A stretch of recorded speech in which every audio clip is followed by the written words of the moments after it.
Hey guys, welcome back to the channel. So the problem that we are going to solve today is called happy number, and this is a problem being asked by companies like Google, Facebook and Apple. So let's get into it. I got a pipe, play me, it's gon' be live. I hit it, the pussy is right. I keep a pole, with that I don't feel right. They tryna come out of my soul, gone for the night. I can put nothing Let's on hold, look I at the just wanna problem feel statement. right. It says write an algorithm to determine if a number n is happy. A happy number is a number defined by the following process.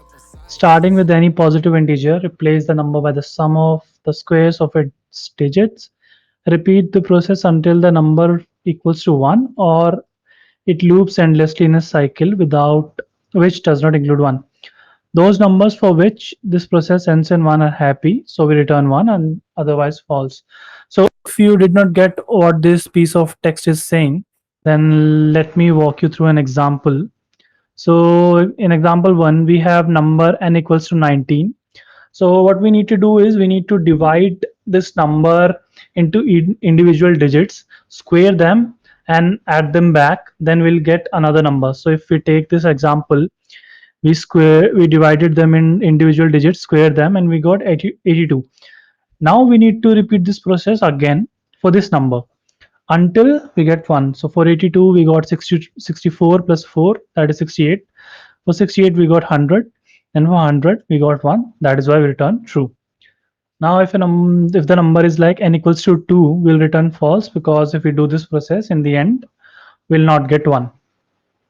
So the only catch here is that that is in the second point that is mentioned here.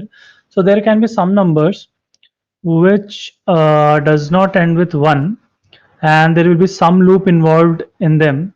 So let's take an example. Let's say we have seen a number 64 while doing this processing, and after certain point we see the number 64 again. So that means these two numbers are in loop, and they will keep on repeating endlessly.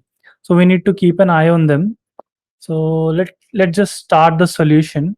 So what we need here is we need some way to remember that these are the set of number we have already seen, and we if we see them again, we do not want to go on processing them, and we can return false. So a very simple way of doing this is to maintain a hash set. uh, the benefit will be that we can do this in O of 1, because the find operation on a hash set is of 1. So let's just define a hash set here. It will be integer. Let's call it hs. New hash set. Then what we can do is we can loop and just check if we have seen the number it contains, and we will loop till we have not seen this number, basically, because if we have seen it, we can just return false. So if this fails, we can just return false. I think this should be good. And we need a variable. Let's call it sum. We need this variable. So this will be our running sum, which we will be calculating every time. We can initialize it with 0. Then what else do we need? Um, I think, yeah, very important. We need to add the number that we're seeing right now to our hash set. So next we can loop over this number while n is greater than 0. While n is greater than 0, we can just do these two operations. So first we need to divide them into digits, square them, basically three operations, square them, and then add them. And yeah, I think so.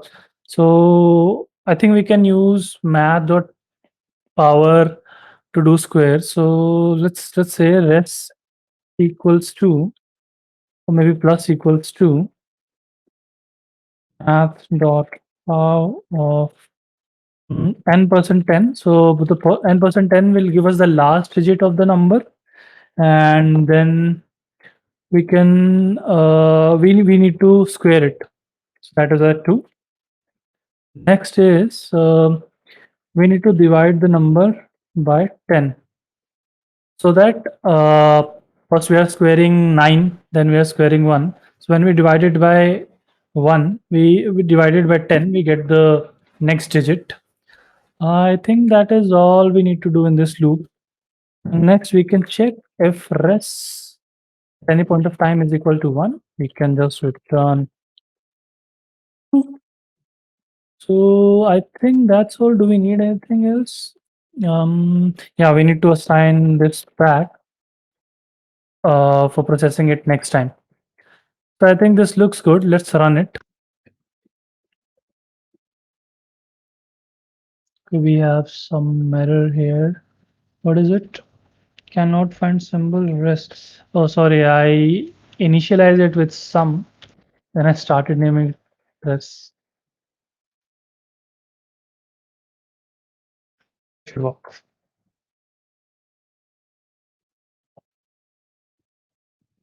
Yep, it works. Let's submit it.